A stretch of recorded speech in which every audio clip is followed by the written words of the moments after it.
नमस्कार दोस्तों, आप सभी लोगों का एक नई स्टोरी में स्वागत करता हूं। तो दोस्तों, मेरा नाम है विक्रम सिंह। आज की स्टोरी आपके लिए बहुत ही रोमांटिक स्टोरी हो सकती है। तो चलिए स्टोरी स्टार्ट करते हैं। तन्या हमेशा शैतानी करती रहती थी, खेल कूद की शैतानी। तन्या कभी इधर कभी उधर भागती रहती थी। बस उसे कोई पढ़ने को ना कहे। अगर किसी ने पढ़ने को कह दिया, मानो उसकी जान ही मांग ली हो। उसे पढ़ना बिल्कुल भी अच्छा नहीं लगता था। तानिया कहती थी कि वह हमेशा खेलती कूदती रहे और उसकी माँ उसे रोज़ शाम को पढ़ने के लिए बिठा देती थी। एक दिन तन्या अपने सबसे पसंदीदा खेल को खेल रही थी। जैसे ही उसकी माँ ने उसे पढ़ने को कहा, वह बहुत ज़्यादा गुस्सा हो गई।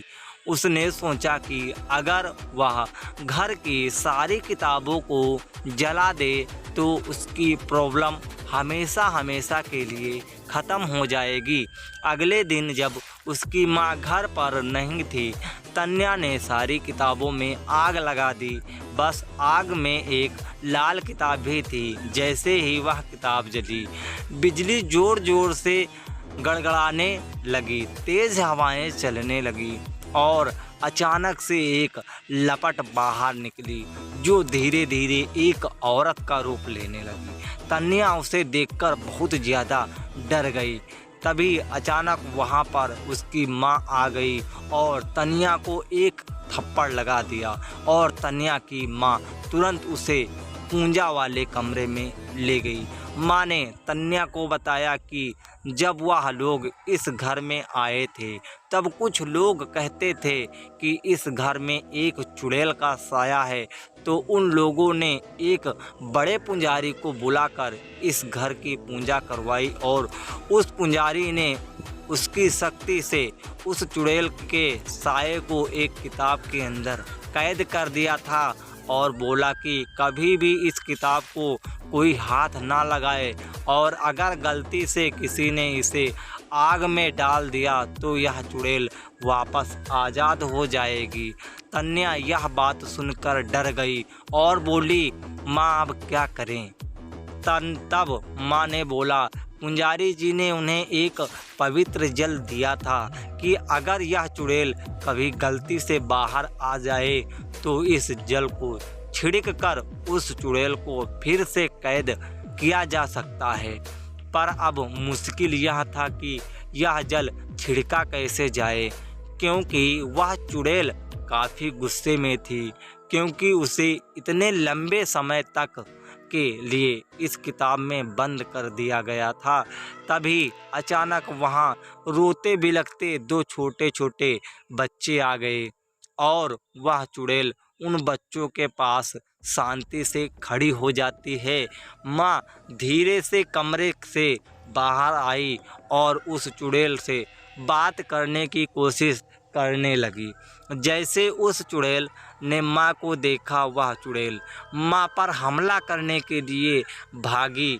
माँ के हाथ में वह पवित्र जल था।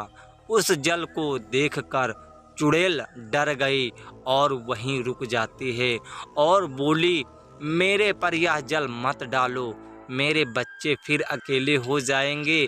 माँ ने उस चुड़ैल को बड़े ध्यान से देखा और पूछा कि तुम्हारे साथ क्या हुआ था?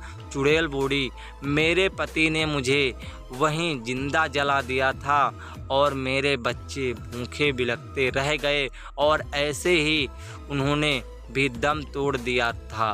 बस अंतर इतना रहा कि मैं तो चुड़ैल बन गई और मेरे बच्चे भूत बन गए। तब से हम यहीं रहते हैं, पर 10 साल पहले तुम आए और तुमने मुझे इस किताब में कैद कर दिया।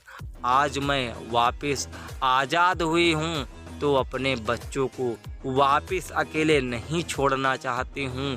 माँ सोचने लगी कि अगर यह चुड़ैल ऐसे ही रही और लोगों को नुकसान पहुँचाएगी। तभी चुड़ैल बोली कि तुम हम पर जल मत डालो, हमें मुक्ति दिला दो। माँ ने पूछा कि मैं तुम्हें मुक्ति कैसे दिला सकती हूँ? चुड़ैल बोली कि तुम इस घर के पीछे वाले नीम के पेड़ के नीचे एक हवन कराओ और मेरे बच्चों की आत्मा की मुक्ति के लिए आप प्रार्थना करो। माँ ने पूछा, उस पेड़ के नीचे क्यों? चुड़ैल बोली कि मेरे पति ने मुझे यहीं जलाया था, और अगर कोई उस पेड़ के नीचे हवन करता है और मेरे बच्चों की मुक्ति की प्रार्थना करता है तो हमें मुक्ति मिल जाती है। अगले दिन तन्या की माँ ने वहाँ पर एक छोटा सा हवन कराया, जिसमें उन लोगों ने उस चुड़ैल और उनके बच्चों की मुक्ति के लिए प्रार्थना करी, जिससे उस चुड़ैल और उसके बच्चों को मुक्ति मिल गई और वह हमेशा के लिए वहाँ से चले गए। और तन्या को भी यह बात समझ में आ गई कि हमें ऐसे सारी किताबों को नहीं जलानी चाहिए और हमें पढ़ना भी चाहिए, जिससे हम अच्छे और समझदार इंसान बन सकें। कोई इंसान जन्म से बुरा नहीं होता है, हालात उसे बुरा बना देते हैं। उसे अपने आप को सुधारने का एक मौका ज़रूर देना चाहिए। दोस्तों, आपके भी लाइफ में अगर कोई गलती हुई है तो उसको आप सुधारने की कोशिश करिएगा। वीडियो अच्छा लगे तो वीडियो को लाइक करिएगा और चैनल को सब्सक्राइब करिएगा। आप लोग बहुत अच्छा सपोर्ट करते हैं, ऐसे ही आप सपोर्ट करते रहिए। आपके लिए डेली मैं ऐसी स्टोरी लाता रहूँगा। तब तक के मिलते हैं अगले वीडियो में। जय हिंद, वंदे मातरम।